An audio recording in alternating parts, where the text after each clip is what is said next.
Stongo and hello. I'm Tim Long, and this is Unequal Temperament.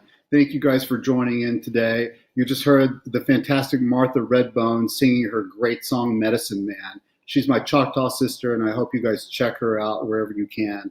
And before we get going any further, I'd like to ask you guys to please press subscribe whenever you find this podcast on Apple Podcasts or wherever you find your podcast. We are there, and we appreciate the subscriptions. Also, throughout this broadcast, you can email questions to our producer, Emily, and you can just say hello, or you can tell us where you are, or you can ask questions of my guest or me. So you see that scrolling right there, and we'll have that throughout, and we'll have questions and answers later.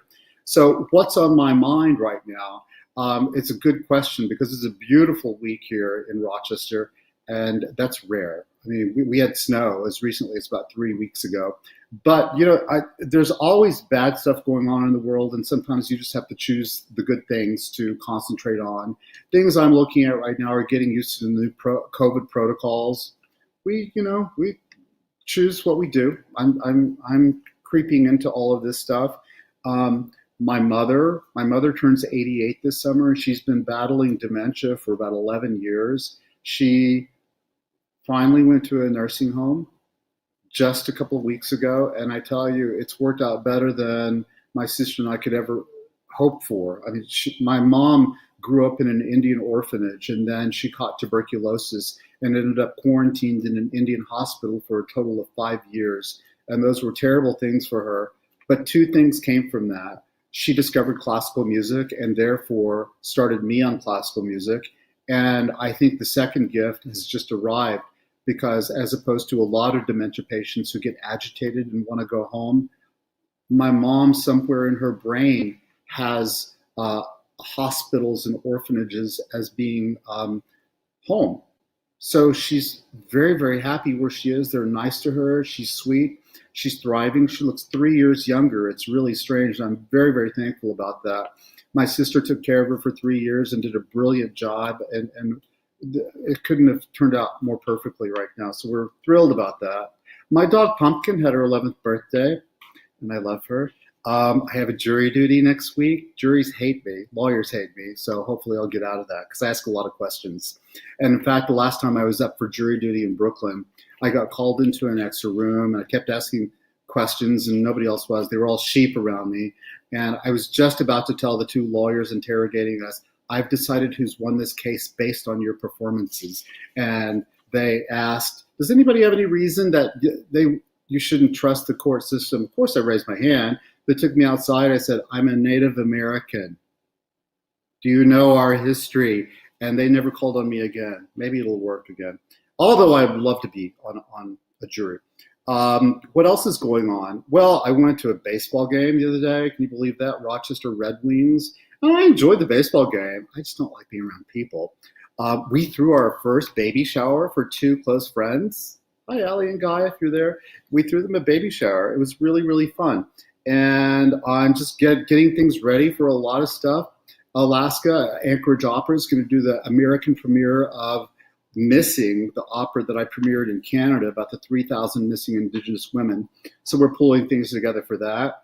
I'm also on the board of this American Indian Musician Scholarship, and I get to meet our recipients on Sunday. So there's a lot of good happening out there, and I'm really thrilled about all of that. Also, there are a lot of UFOs in the news. Have y'all noticed that? It's really weird.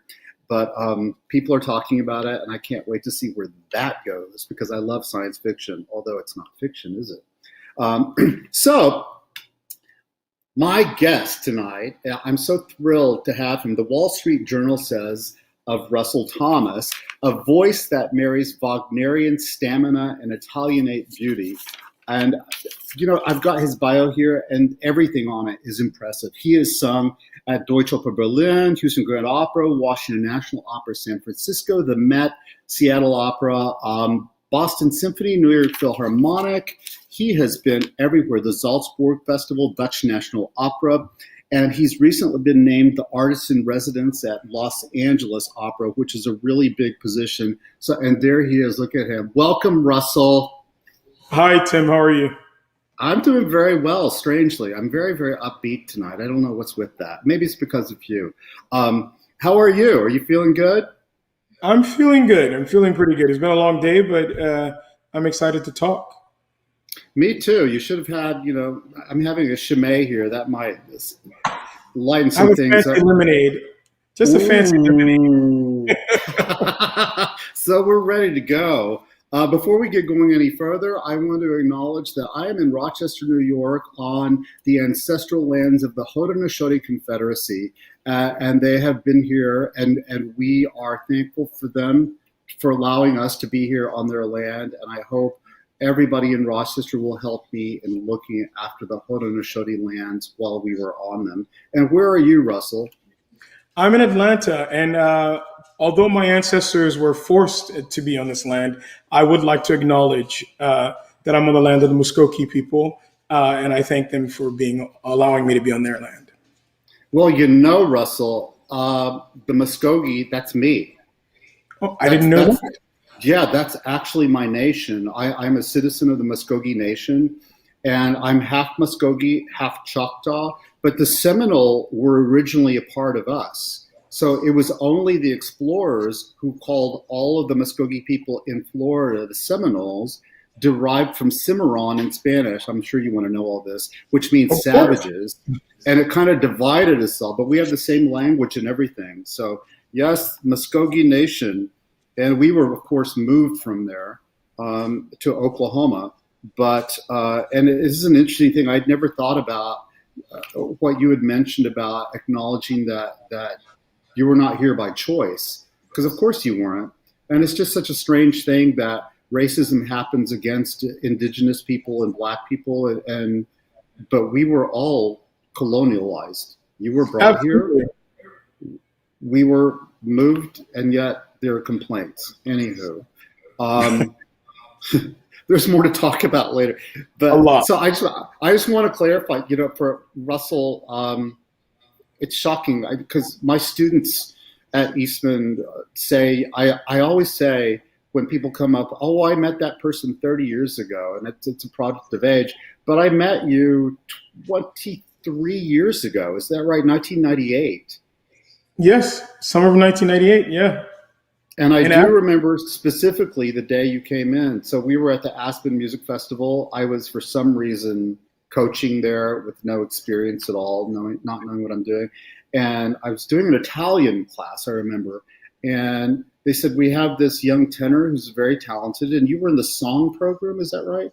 yeah, they had a song program there, and I went to the song program to work with Paul Sperry and those, American recitalists, legendary Right. American recitalists, to learn how to sing a recital. And while I was there, I auditioned for the opera. I think they were doing Susanna that summer, and Right. I want to say something else. I don't remember what else. But then they put me in a scenes program. They gave me extra money, and it was interesting. It was pretty. Well, I all they told me is that we have this really talented guy, and we need to give him some rep. We did Greek that summer of Mark Anthony Turnage, which is a really Yeah. hard piece. But I do remember that, and I think we gave you an Elixir duet or something like Yeah, that. I did. That was my first time singing anything that was bel canto-ish. Was that duet from Elixir? Yeah, That's just amazing. And of course, I had nothing to do with anything that's good that's happened to you, but I'm so thrilled that I was there in the beginning to see that. Because, man, your career everywhere. I mean, yeah. have you achieved everything you ever wanted? No, no. There are some places that I wanted to sing. That I want to sing still that I haven't yet. But listen, if I never sang again, I would have had a career that people would envy. I've sung at a lot of Oh, places and had the opportunity to do things that so many people wish they could. So I'm happy. I'm satisfied with where I am with my life. it's just tremendous. And honestly, I know I haven't seen you in years, but when I saw you at that very young age, and I see you right now, I'm truly very, very proud of you. And Thank you. it's thrilling to see that, and it's especially thrilling because at that time it wasn't clear how a black tenor would do in the world. Larry Brownlee had not started out greatly yet. No. So it is a big deal. But tell me, you grew up in Miami, is that right? I did. I grew up in Miami, Florida. Yeah, south part of the city. Did you grow up in a mixed neighborhood or a black neighborhood or what? I grew up in a neighborhood that was mostly Cuban. I think we were probably one of 3 or 4 black families in a very large area. Yeah, but mostly Did you mostly it was Cuban families. did you speak Spanish at all? I did. I spoke a lot of Spanish as a kid. You sort of had to. You sort of had to. When I moved out of Miami, I didn't have to so much, so I lost a lot of it. But I spoke a lot of Spanish as a kid. So here's a question that may not be relevant for you, but I ask a lot of people this because this there was a moment for me like this. Uh, do you remember a moment where you realized you were black? I know that sounds so weird, but that you were different than people you were around. That's what I mean. No, I mean I don't think so because my neighborhood and the people in my neighborhood were very close. Everybody were very close. Our next door neighbors were Afro Cuban, like right next door. The an elderly woman, Miss Smith, was my godmother. She was Cuban, and I sort of grew up around people that didn't race wasn't an issue like overtly for me until I sort of realized that it was. And that was probably when I started singing, or when I moved on my own. Actually, I would say when I moved on my own and I moved to downtown Miami, I got pulled over by the cops a lot. Yeah, I got pulled A over by the lot. cops a lot. Yeah, probably 2 or 3 times a week, like just going home to my apartment. Yeah, Just for existing? just for existing. It was really weird. It was like, why are you driving around here, kind of thing. It's like, did I do anything wrong? Well, you keep driving around here. Yeah, I'm going home. Like I live right there. Did they ever pull you out of the car or anything like that? I got pulled out of the car a couple of times, but not aggressively. It was like, stand out. We're going to search your car. And I was young and I didn't know that I could say no. And it sort of was, if you don't let us search your car, then it was sort of like implied, if you don't let us search your car, we're going to take you to jail. That kind of thing. Well, it's even worse now. But I was Right. shocked. I interviewed Vincent Cole, and it was actually in our he was wonderful, and I've known Vincent for years too. But he told us after the show we were talking about more stuff, and he said when he was teaching at NEC, he was caught in traffic. It was at a standstill in Boston. Tons of people around him. The cops singled him out. They saw his license plate from another state and said, "What are you doing here?" And they told him, "If you don't change your license plate, you should never come back." I mean, they Oh singled wow, him out among all these cars that were sitting there. So that's crazy. it's yeah, they detained him for hours as well. And what I realized throughout all this, because like you, I've been on so many panels. People are talking about race and all, and it gets redundant after a while. But what I realized also is that my experience as a Native person is so different than the experience of a Black person. Uh, Right. Partially because I can pass for various things, but it's just sort of shocking what happens in this country. But before we get too serious, Russell, I just want to Right. ask a couple of things. I read an interview you did with Jack Lavigne, and it was fascinating the way you talked about technique and all. I mean, it may be boring to you, it may be boring to everybody, but I thought it was just great because what I loved about you is that you took the bull by the horns. So many people only do what their teachers tell them, but you really searched, didn't you? I did actually. I worked with a lot of different people, and whenever I found that someone didn't have anything more to offer me, I left. I mean, and I know that's weird for a lot of people because they sort of become beholden to their teachers. But I learned at a very early age that specific teachers have specific things they can offer you. My first ever teacher, he was very clear on one thing. He knew how to teach somebody how to support, how to breathe, and he was very aggressive and adamant about it. But when I learned how to breathe and support, I started singing flat a lot. So I didn't know I needed somebody who can teach me how to tie the breath support into the placement. I didn't know anything about that part of singing, and I met people that could teach me that. And so over time, I sort of pieced together little bits and pieces from each person that I found useful, and sort of created a way of singing for myself that I understood that I could actually use, and it could be sustainable. It's so interesting because even when I met you, you sounded like such a natural, but you're clearly Your brain was ticking away at that point too, and it was so nice. I hadn't thought of Phil Frohnmeyer in years, and I loved reading that you'd studied with him and asked him because he was a sweet man. Yeah, And then and you after Aspen, and what? and after and after Aspen, I went to Louisiana to work with him a little bit. Oh, I didn't know that. You did you live Yeah. there?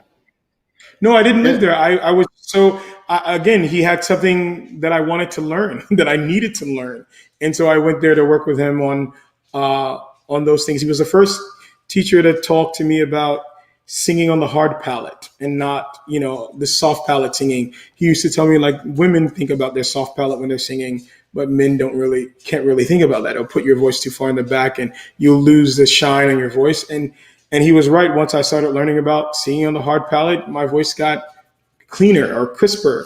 It sort of spoke a little easier. So, yeah, I would just go to New Orleans every chance I got to work with him.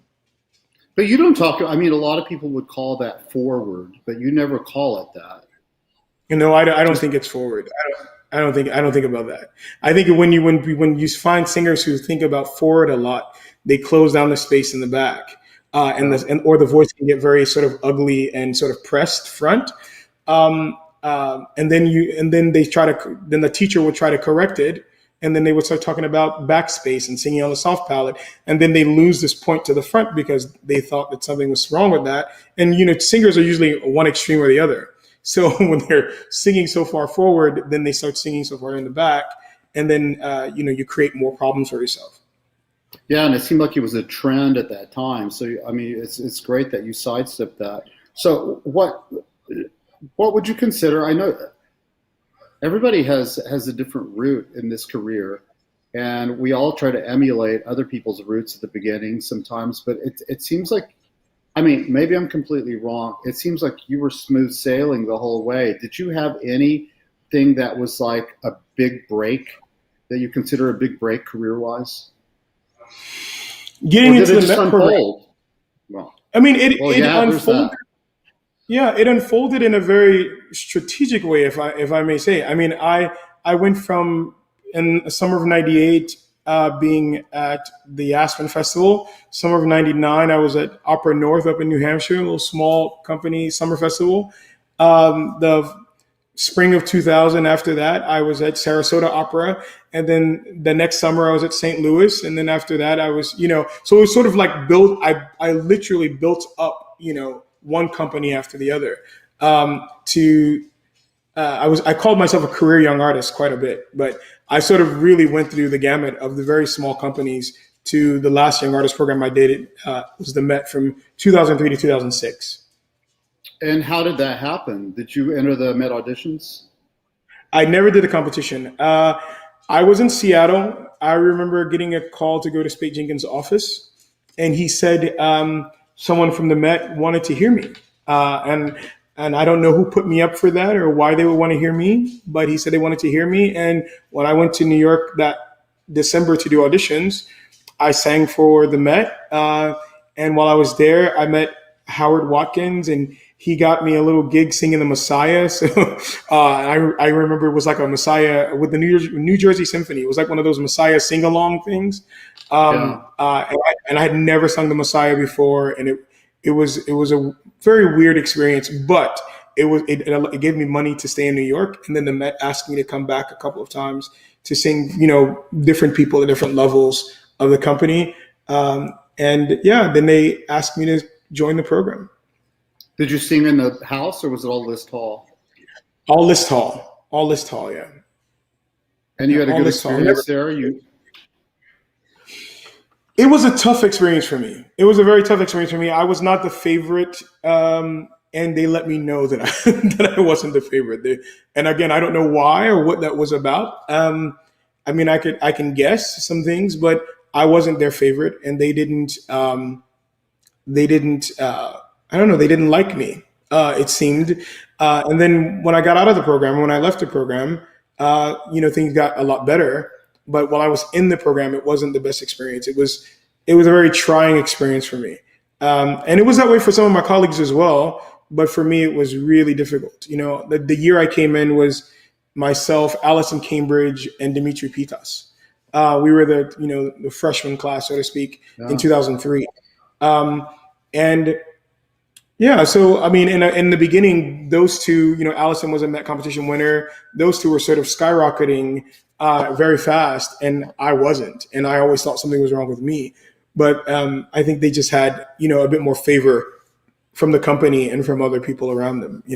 I just didn't Did have they that. treat you? Did they treat you poorly, or did you just notice the discrepancy? Some people there treated me poorly, absolutely. But then I was very lucky that I had people like Ken Noda, uh, John Fisher, and James Levine, that really the music group of people that really took me under their wings and really helped me out a lot. So it was sort of, and I think the thing too is that I went there in 2006 at 25, 2003 at 25, and sort of knew. I think I sort of knew who I was as a singer. I knew what I had to offer and what I wanted, and I'll never forget. Victor Dorenzi said, "Sometimes you got to play dumb," and I'm not. I've never been the kind of guy to sort of play dumb, and I think that bothered some people there. Um, but I don't know. But I wasn't. No, there were some people that treated me god awful there. Absolutely, Really? yeah, absolutely, and others that were very kind. Yeah, like the three that I named. I mean, those 3 years there and after, those people had a major impact on me as an artist, and going being able to coach with Levine and coach with Ken Noda regularly, and Wow. Jonathan and John Fisher, when he left the Met and went to Wales, he brought me in to sing roles there as well. So I was very lucky, that I sort of built those relationships and had that kind of training from those really amazing musicians. And did they guide you to Mark Oswald? No, when you get to the Met Young Artist Program, at least back when I was there, they give you a list, and they gave me a list of all these different teachers. I think it was called the approved teacher list. Did you Uh, save it? Did you save it? And can we see it? I think I probably have it in an old Hotmail email address somewhere. Go But there find it there was right a now, Russell. there's a list of like approved teachers, and I'll just say that I went. Mark Oswald was the third teacher that I went to have a lesson. But immediately I knew that that was where I needed to be. Um, the first teacher, she started telling me some stuff that I never even, she never even heard me sing. And I remember asking her a question like, why do I need to sing with backspace? And again, I'm always asking questions. Even now when I teach a voice lesson, I'm always asking questions, so I asked her, why do I need to sing with backspace? What is that? And she was like, well, everyone needs to sing with backspace. And I said, well, you've never heard me sing before. What if I have too much backspace already? And she said, oh, and she rolled her eyes. And I remember just grabbing my stuff and just getting up and leaving. Yeah. And she was like, A where are you lot of, going? I was like, I'm leaving. as you know well, I'm sure a lot of famous teachers do not like to be questioned at all. Um, She so did then not you question. found Mark on your own? Yeah, he was on that list. He was on that list, the reason I chose him, it was like famous teacher, another famous teacher ish, and then there was like Mark Oswald, who I'd heard as a kid in Miami sing Marcello, and I remember liking his singing, and so he was the third person I chose on the list, and it was a great lesson. And when I asked a question, he had an answer, or he was like, "Well, let me think about that and let me figure it out." And sort of that was sort of our relationship, and it was very combative in the beginning because it was combative for me because he was telling me things I had never heard before, and it's not that they didn't work. It was just that I wasn't used to that information, Um, and then I remember like 3 months in, I went to warm up or sing something, and I didn't have to think about it. It just happened. And it would happen in a way that was efficient. And I was like, oh, that's easy. That wasn't easy 3 months ago. And I remember that was the time that I sort of became, some of us singers do, a disciple of this man and the way he taught. And from what you wrote or in that interview, it seemed like it was incredibly detailed as well. Is that right? Very, very. I mean, he would draw pictures. He would do everything to sort of get you to understand what he was talking about, and it was all resonance based, if that makes any sense. It was Mhm. all talking about the resonance and how your voice needs to have resonance at every stage or every part of it. And he was quite good with that. And I was it was very useful, very helpful. Well, let's Rome. Let's listen to this clip of Russell and see what the results are. I know it's tremendous. I've already heard. This is Roberto Devereux from San Francisco Opera. I think, is that right? Yes. Great. Well, let's roll this clip.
Beautiful. That's so beautiful. And Thank especially you. for a large voice tenor to have such lyricism, you don't always hear that. Do you remember what was going through your mind at that point? Because you look completely involved in the moment. But of course, opera singers are the ultimate multitaskers. Any idea what you were thinking? Yes, not to get tight, not to get stuck, all those things. And to have a big cabaletta coming up, and that was a dress rehearsal, so I was a little, tired. Yeah, it was a lot of things were going through my brain, a lot of things. Even as I watch it right now, it's like, oh, that could have been better. Oh, why are you wiggling your jaw? It's so obvious. They zoomed in right when you're wiggling your jaw. All this kind of stuff. But that little wiggle of a jaw is just something that I picked up. It just keeps me, if I feel like I'm getting tight, it sort of just helps me relax. Well, I think a lot of non-opera people don't quite know how extremely difficult it is to be an opera singer. So listen, if you have to wiggle your jaw to get to that cabaletta, do it. Wiggle whatever Right. you need to wiggle. Did you? I know you said you've achieved a lot in your career, maybe more than you thought you would. Did you ever run into I mean, it's hard to know when you run into this. Like any issues for being a black man as a tenor? Yeah, I'm sure I have. I mean, I know there's some very overt times. For instance, I mean, I've written about this and talked about this a lot, but I remember being a very young singer going in to do auditions for a resident artist program at sort of smaller regional opera companies. There's two companies in the room at the same time. And I'll never forget, like, when I finished singing, this guy who was the conductor at one of the companies, he was so complimentary. He was very complimentary. He's like, and then he said, "Too bad you're black." Too bad you're black. And I He was said like, that to your "Oh face. yeah," to my face, to my face. I'll never forget. The pianist who was playing for me at that time, he sort of looked at me, and I looked at him, and I said, "Excuse me?" He's like, "Yeah, yeah." But he's like, "No, no, I don't have a problem with that. But this business is never going to treat you the way that your talent deserves because you're black. And you're never going to have the career that you deserve because you're black." And I think for a long time I sort of believed that, but I used his words. He thought he was being helpful. I think he really thought he was being helpful. And he did help me in some backwards way, because it sort of made me fight even harder to prove him wrong. Made me fight even harder to prove him wrong. But yeah, he absolutely did right there, and no one else at that table said anything. I remember it was a lady, two guys, it was three of them, and one of the guys was a conductor. I know It was a joint audition, and I shouldn't say the company's name, but I'm going to. It was Indianapolis Opera and Opera Carolina. They were doing joint auditions together for their resident artist program, and I'll never forget this as long as I live. And I don't remember who the lady was that was there, but she sort of looked down at her papers, and and he thought he was just being very helpful. I'll never forget it. Never forget it. Is he still around? He doesn't run that Indiana. He was I think he was the music director of Indianapolis Opera at the time. I'll Google that later. So If I'm not mistaken. Oh, I can tell you his name. I know exactly who it was. But but he's not there anymore. He's not there anymore. Well, you can feel free to tell us if you like. Yeah, it was his name was Carraher, James Carraher, or something like that. It was James Carraher. He was the music director at the time or artistic director of the Indianapolis Opera. I'll never forget it. And which was very weird because he had hired, Angela Brown to sing there and Larry Brownlee to sing there. It was quite odd. Well, what I don't understand is if it was okay with him, why didn't he make himself the exception and hire him, even if he felt no one else would?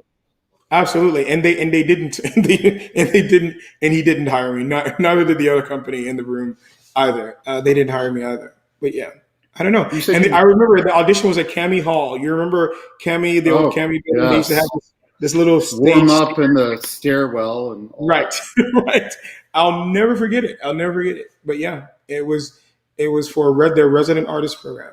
And no, I didn't get hired, but I thought I sang well. But he was an ass. But he thought he was being kind. I really do believe he thought he was being kind. I really do believe that. Well, I don't know what to say about that. I mean, we've all made mistakes in things we've said. I don't know. It just seems like that was the time he should have been brave. But so how did that affect you? You said you believed it for a while after that.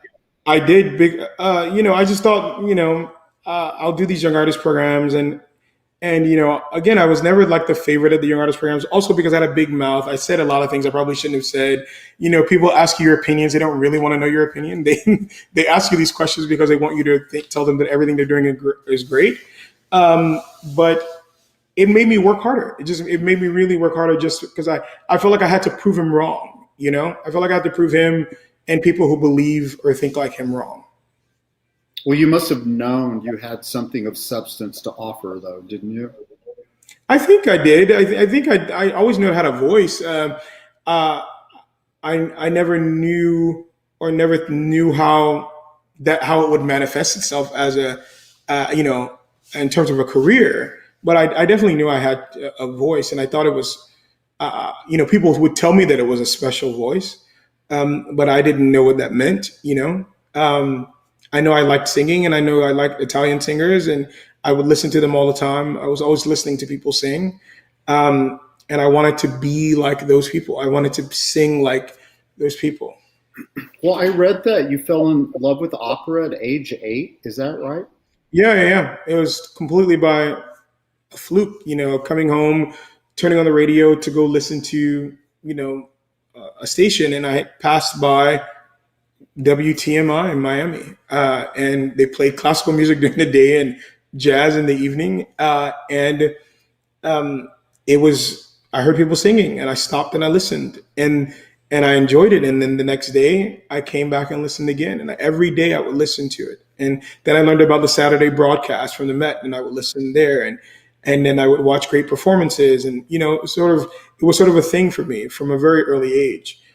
So when someone told me they thought I can sing opera, it was a big deal. It's a huge deal for me.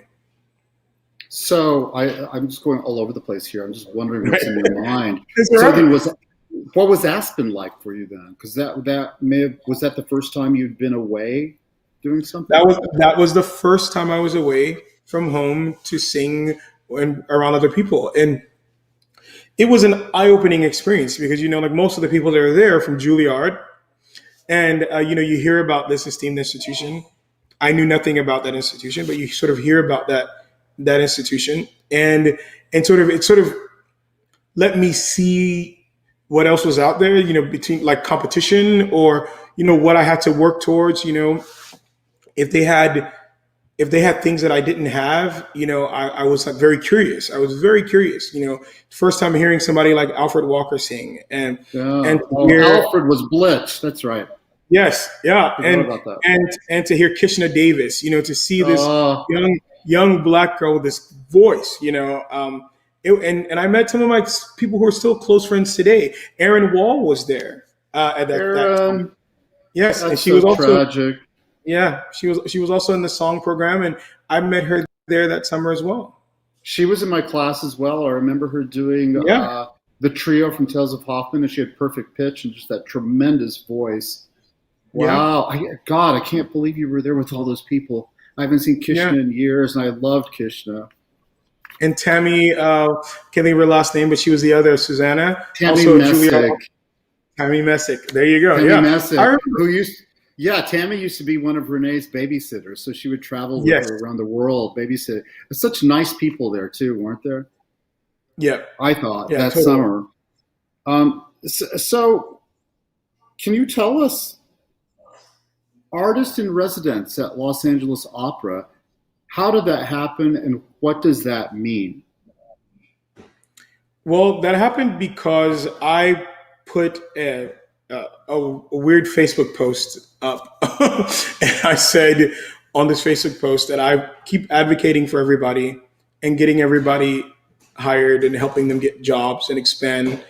And who's going to help me? And I said, I'm willing to stop singing to take a job in administration, is what I said.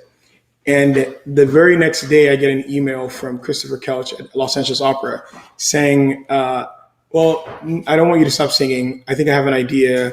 Let's talk. And we talked, and he basically said, we can build this residency to be whatever you want it to be. And I said, I wanted to, do something, a large initiative with HBCUs. I wanted to work with young singers from the Los Angeles County schools to sort of create an artisan training program akin to the one at Opera Theater St. Louis, where they take high school students and mentor them through their high school careers and through undergraduate, and sort of get to know them and to help them out. And yeah, that was great. That they really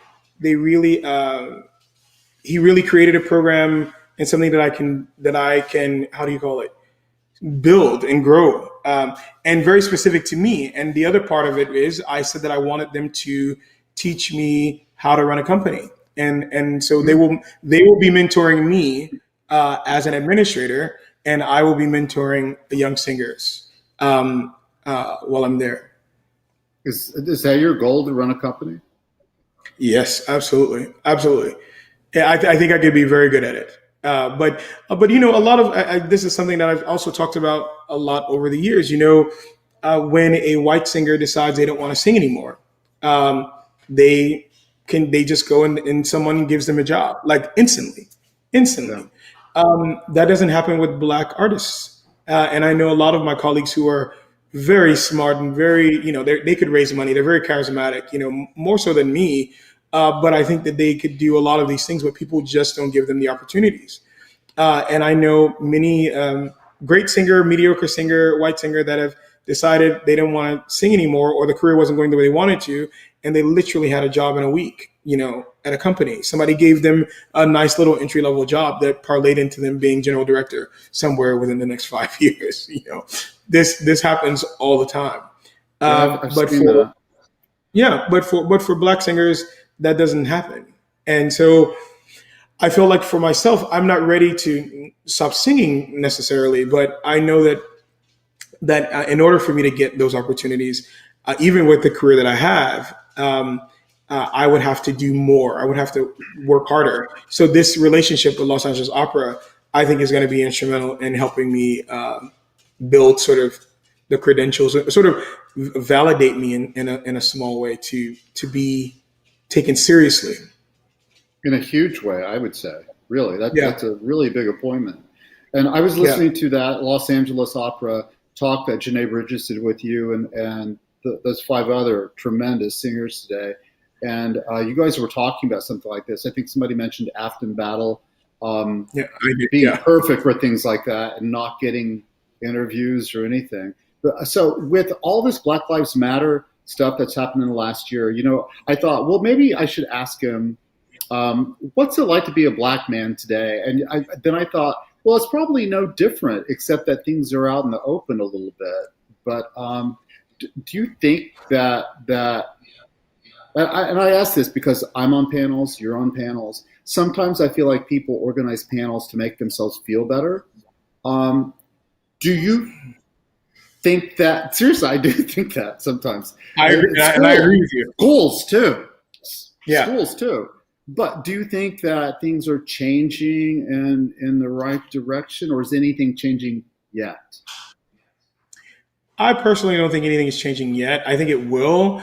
I There have been some huge, for instance, Afton being maybe 2 or 3 months after that talk, being appointed general director in Fort Worth was huge. My appointment as artist in residence in LA, that's a huge appointment. So I think that there are some things that were big deals that happened. But for instance, at LA, they were already doing things to diversify. Be it they're reaching out and working with the Latino community in Los Angeles. They were already doing these things, having a very diverse stage. They were already doing that. They weren't. That wasn't the problem for at a company like LA, but I think all of these panels are just making people talk. It sort of reminds me, now that I'm in academia, it's sort of like, a Right. committee. Everything is a committee. You got to go to the committee to go to the committee to figure out if you can take something to the committee. Right. It's all of this thing. And I think that I see a lot of these talks in these panels, like those committees in academia. They just sort of go around in circles and nothing ever really gets done. You That's know? right. And I Yeah. forgot to mention that you do teach at Indiana University right now, which is one of the Yeah. premier music schools in the world. So congratulations on that as well. But Thank you. what one of the issues that I find, and I think this is just a matter of time, is that minority people can talk about race forever. I mean, it's no problem, but a lot of white people don't feel like they have the license to chime in at all yet. And I don't Right. really feel like things will change until white people can talk about these issues, how they perceive the issues and what they can do to change them. It Right. seems like a lot of people are waiting, just I no, waiting. I think yeah, I mean it depends on your perspective. I think I look at it like I see a lot of times it's the outrage is usually like, white people. They're all outraged about everything, but I don't often find that they do anything about it other than be outraged. They talk about it, they're all outraged about everything, and that's it, So with that's all it. that's Nothing. happening in the world, um, this is a weird question. With all the horrible things that happen in the world, especially to black men, are you outraged, or is it just a continuation of everything that you've known about for years? It's a continuation of everything that I've known about for years. I just think that now everybody has a camera phone. Now police have cameras on their uniforms. I mean, news came out today about a camera incident that happened 2 years ago that was completely reported in a different way to the family, and now it was just released, the body cam footage today. I mean, I don't think anything has changed. I just think everything is a bit more visible, if that makes Yeah, sense. Yeah. right. So you're not terribly surprised by things that come out in the news. No, not at all. I mean, it's still sad, and it makes you angry. But I don't think I'm not surprised. I'm not in any by any means surprised or it's like, again, another hashtag, another situation. But I'm not surprised at all. Do you ever find yourself walking around with caution? All the time, but I can't live in a state of fear personally. I mean, I don't. I try to avoid that because that's more problematic. Mm, Walking around and sort of living in sort of a state of fear is an issue, a huge issue. I can't be. I can't. That can't be me. Right. And I mean, that's great that you have that strength. And I have to say, because I grew up listening to music from a very young age as well. And I wonder if listening to opera at age 8 gave you a sense of destiny that strengthened you through this. Because for me, I always heard Beethoven. I always listened to recordings from a very young age, and I knew that world was away from me, from where I Right. was. So I felt like it was my job to go to where that was. And I suppose that would be a sense of destiny. But did you have a sense of destiny then that carried you through I all don't of I don't this? know about I don't know if then I had a sense of destiny. I think that sort of became a thing, but then I did not. Um, uh, yeah, but I always sort of once I realized that I had a voice that I could sing. I mean, I sang it in church as a kid. I sang in from a very early age. I just never sang opera until I was 17, 18 years old. I had my first voice lesson at 18. I can't, I couldn't imagine doing anything else after that. Crazy. But yeah, I wouldn't say that it was a sense of destiny from age 8. I mean, it was like it was discovery at age 8.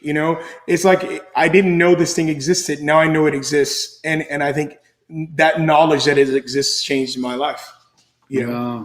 Well, I can't believe 18 was your first lesson because I must have met you at like 19 or so. Were you 19 or 20 when you went? Yeah, yeah, maybe 20, 20.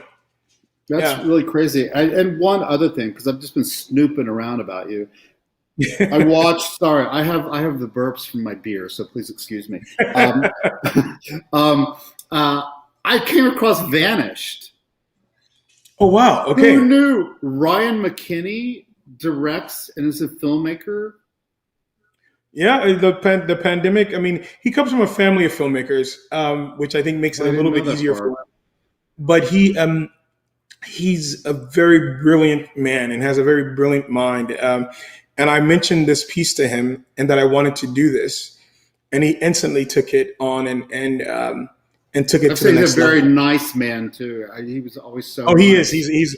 He's an amazing person. He's an amazing human being, and he and I had a conversation just the other day about about a lot of different things. But he's a very nice man. But yeah, Well, he directed this, and he and his wife came up with a concept, and it was awesome. Yeah. he's quite fit too. And then I was reading that before I watched it. I was reading all the credits of it, and I thought Kathy Kelly. That's Kathy Kelly, who wrote the English for this. Yes. Yeah. Wow, she does Yeah. everything. Yeah, She and does everything. she played for me as well. Yeah, she played for me. It was my first time doing something. I'm sorry, my ring is going off. How Uh, rude. right. But yeah, she played for me. She and she wrote the English adaptation for this. It's amazing. It's actually amazing. Well, Kathy Kelly's a ball buster. I wouldn't want to be on her bad side, really. She I've known knows her how to for a make while. things happen. Yeah, I've known her for a while. From when I was a young artist at the Met, she was an assistant conductor and prompter there. We didn't get to work together at all during that time, but yeah, I think this was probably the first project actually that we worked on, and unfortunately, it was um, virtual, or maybe the second, but and it was all virtual. Yeah. Hey, but you produced something significant in times of COVID, so that's a big deal.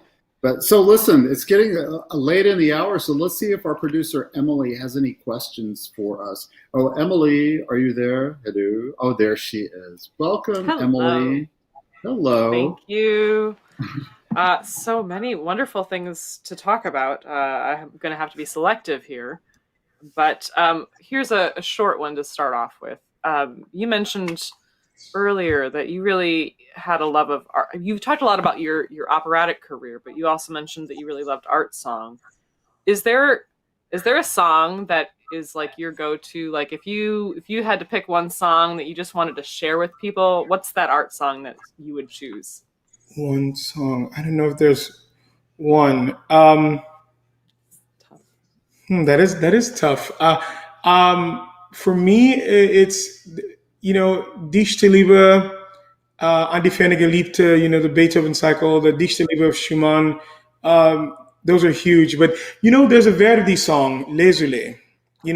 This summer when I was trying to figure out, how to make my voice work again, because I was so depressed, I think, and I was drinking a lot. The two things that I sang that really sort of woke me up were the Les Ulés of Verdi, and and singing the Barbara Knoxville, Summer of 1915. Yes. I Yeah, saw that online. yeah. It's one of those pieces that it just reminds me of my childhood. It just the innocence and the trauma sort of all rolled into one. Is like just makes my heart do amazing things. So when I was trying to fall in love with singing again, those things sort of did it for me.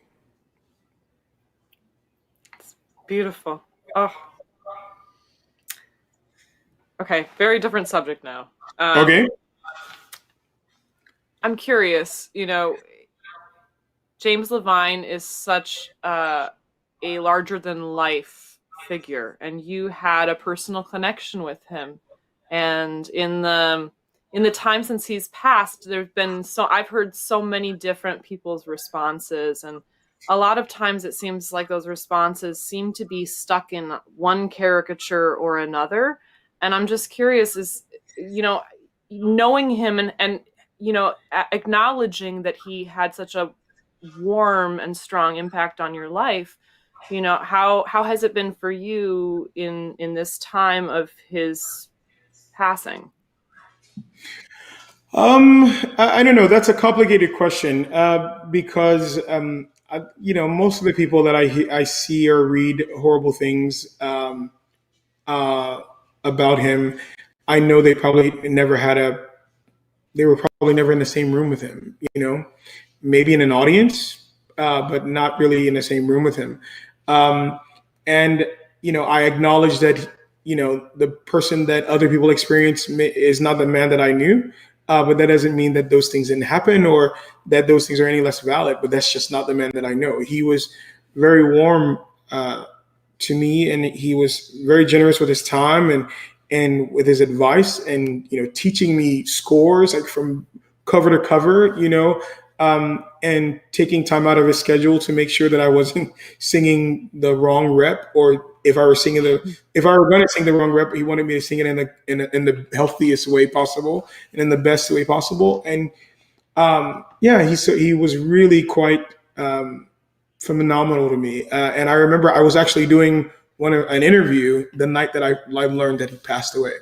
And right at the end of the interview, after the broadcast went off. The woman that invited me was a childhood friend of his, who lives in Miami, and she told me that moment that that he died.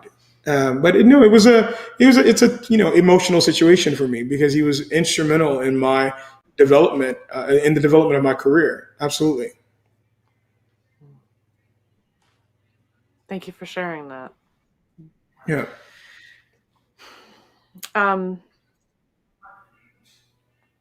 To follow up what you were saying earlier to Tim, do you have any specific wishes for, to quote, white people who might want to be more than outraged, might want to actually contribute something that might possibly change? Any wishes that you would see happening around you?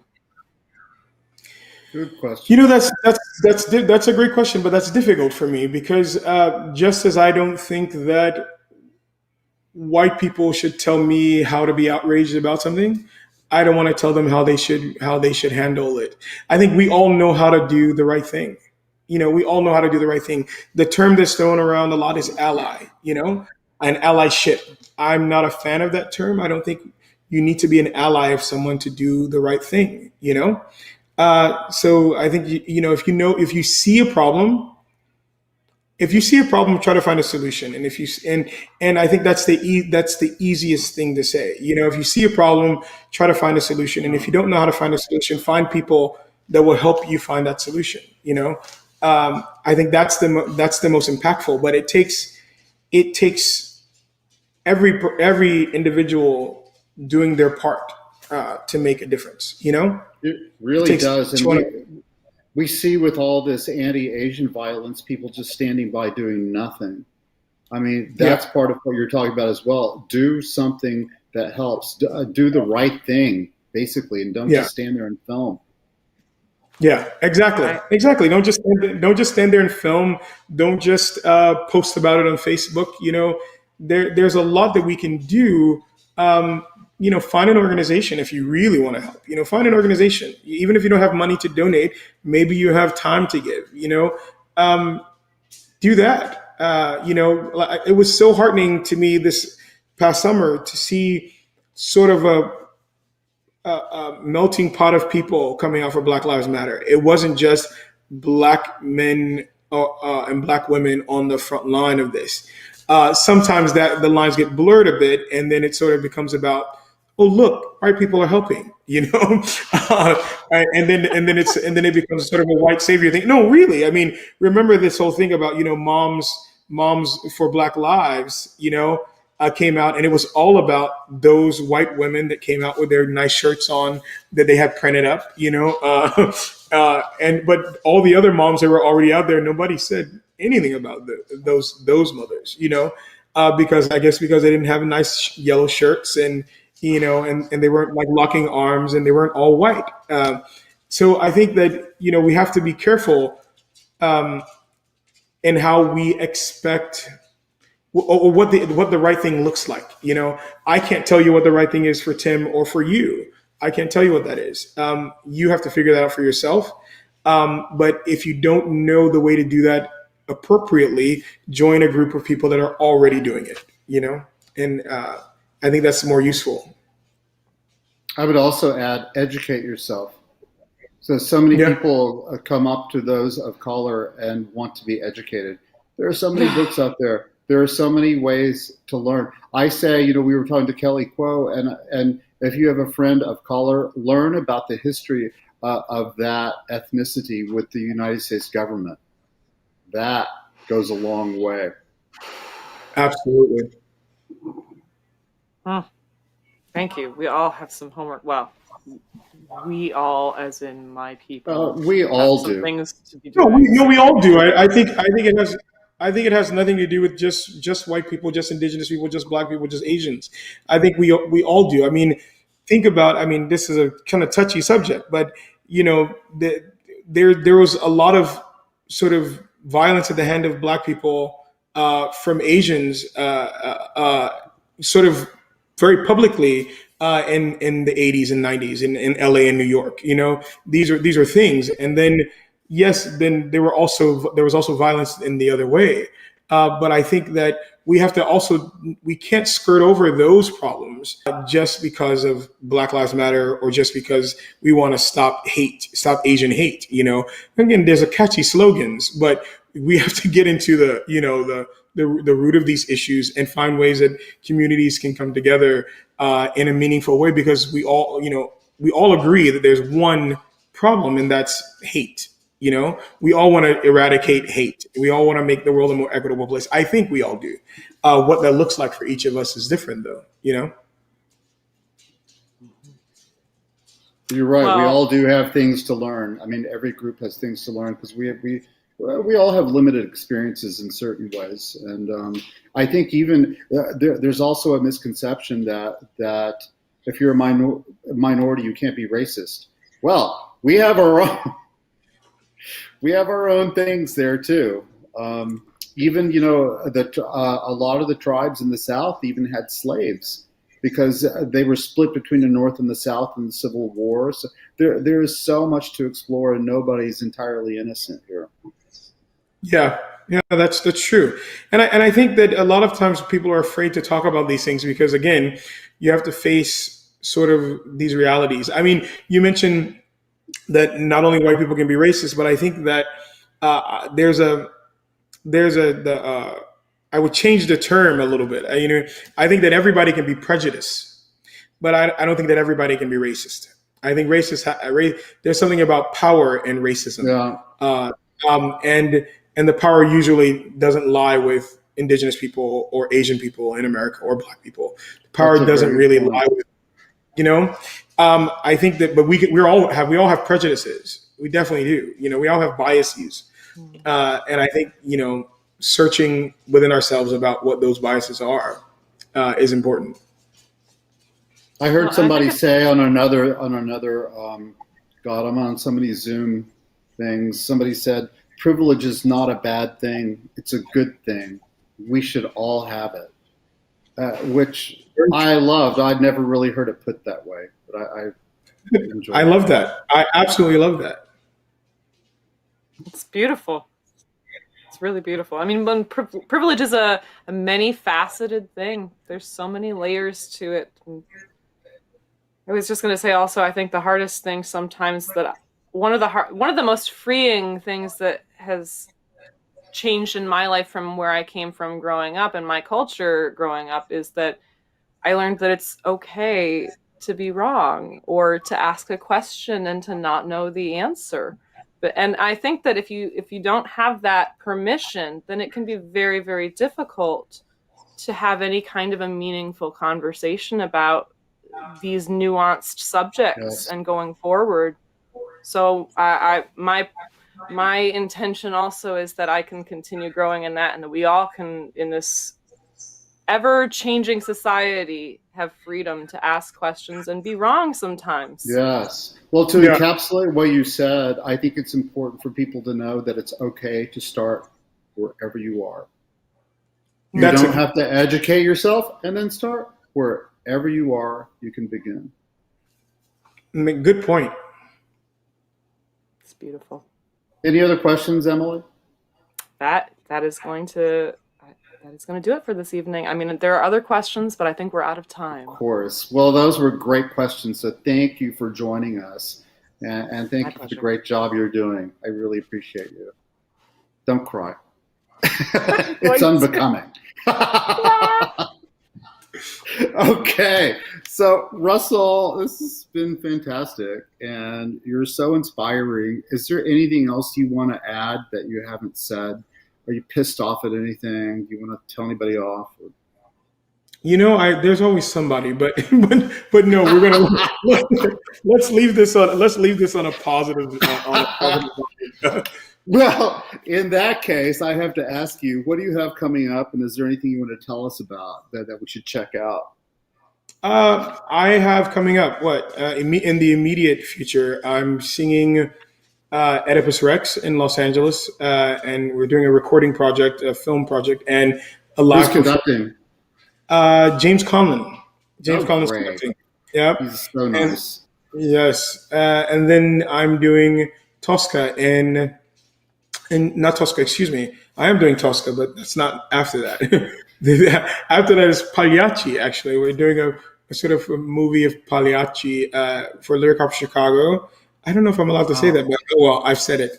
But that's happening right after that, and then I think I'm going to Berlin to sing a couple of performances of Forza. So that's all in the next 30 days. I mean, only A houses. Seriously, what a career you Next 30 have. days. It's just crazy. I have to ask you one last thing. I know Okay. you've sung Otello. Hmm. I think that's one of the greatest entrances ever for Yeah. any voice type. It must be thrilling to sing that Esultate. Is it?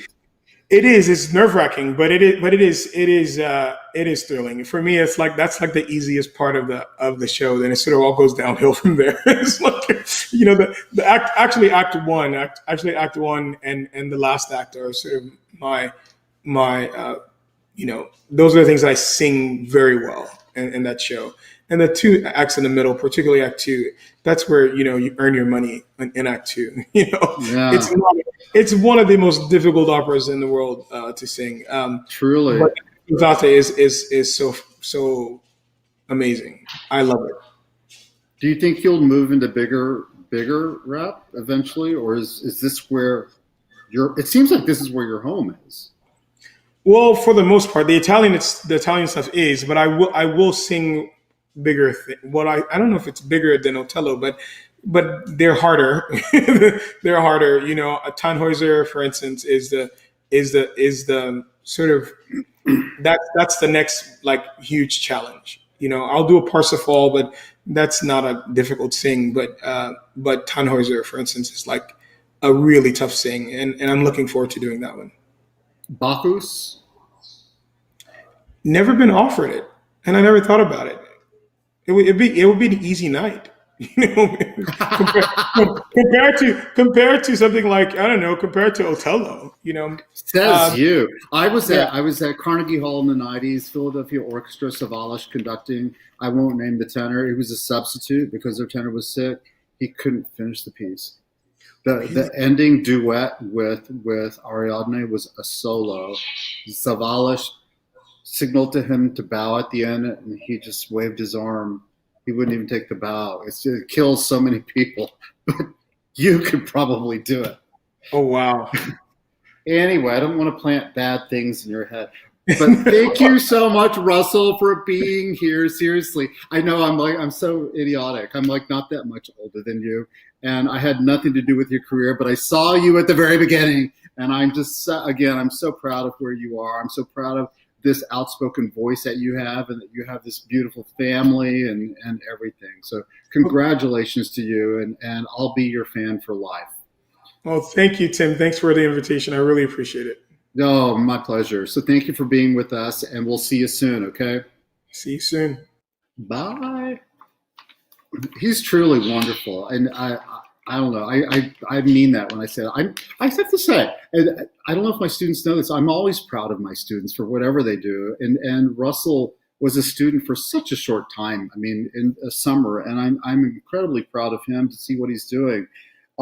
Just a little bit about this. This is our season finale, and so thank you guys for joining us through this season. It's been a big experiment for us. It's the first time we've done it, and we've learned a lot, and I'm happy to report that we'll be back for a second season next year.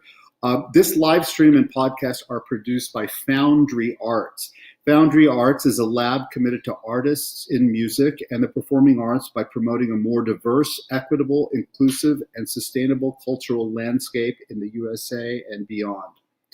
You can find out more about their collaborative development projects and programs at Foundry Arts by visiting thefoundryarts.com. And I have to say, if you guys want to contact me, or if you even have ideas for guests, you can contact me at tlong, for Tim Long, tlong at thefoundryarts.com. tlong at thefoundryarts.com. I will answer your emails. Don't send any hate mail. And if you have any suggestions or just want to say hi, please say hi to me. I also want to say mado and thank you to our wonderful team that we've had all season. Emily, of course, Rob, Rome, Corey, Marcy, Sophia, Pat, and my wonderful father-in-law, Randy, who pours me beers and loans us his house to do this podcast. I want to thank my wonderful husband, who's so supportive, Chris Herbert, and we've made such wonderful friends in Rochester. You know who you are. I'm not going to name everybody, but I'm so thankful to all of you too. But especially I want to say thank you to all of you who are viewing this and who are listening on the podcast, because we could not do this without you. And you've made this first season entirely worthwhile and fun. So look out for our social media posts at the Foundry Arts. We'll have updates about our past guests. I'll be doing a StoryCorps conversation with Kareem Suleiman next month for StoryCorps Chicago. And you can find me, I'm on something with CBS Sunday Morning next month as well. But you can look at the Foundry Arts website and look at our social media blurbs, and you will see all of that. So in the meantime, I want to say mado, thank you for everything. Live long and prosper, and have a great summer. See you soon. You got your ancestors inside you.